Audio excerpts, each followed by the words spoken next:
ពាងអើយពាងពេជ្ររំលេចដោយបេះដូងមាសបងផ្ញើជូនចំពោះតែស្រីស្រស់ម្នាក់ប៉ុណ្ណោះទៅទីណាជីវ៉ាអើយបងសែនស្រណោះនឹកគ្មានលងវិញ្ញាទីណា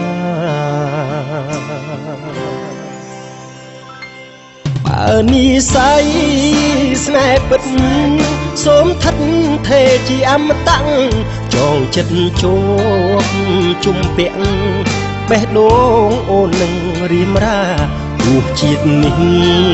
ជាតិក្រោយសូមឲ្យបានជួបស្នេហាមិនសាវាប្រាថ្នាគូថ្មីបើអូនទៅឆោមឆ្លៃមិនដូចបំណងសូមនួនអងត្រឡប់រកបងណាស្រីចាំថ្នាក់ថ្នមបីបំលួងលោមឆោមពិសីមិនឲ្យស្រីអាអន់ចិនដា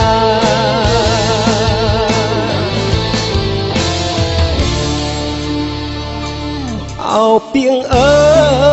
យពាងពិតពាងពេជ្ររំលេចចិត្តស្មោះទោះជាបង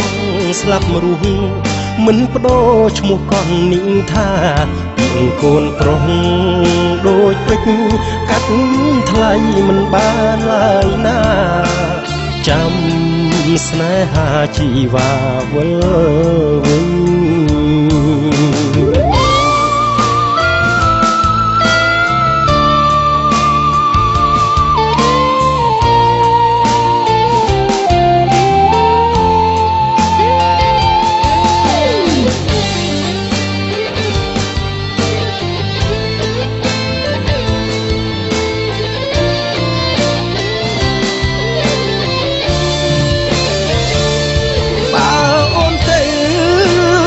ឆ្លាញ់មិនដូចបំណ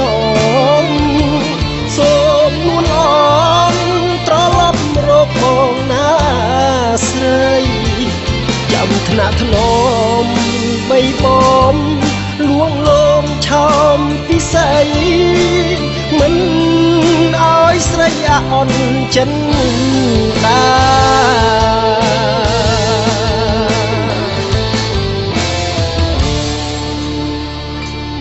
អោពាងអើយពាងពិតពាងពេជ្ររំលេចចិត្តស្មោះទោះជាបងស្លាប់រស់មិនបដូរឈ្មោះកននេះថា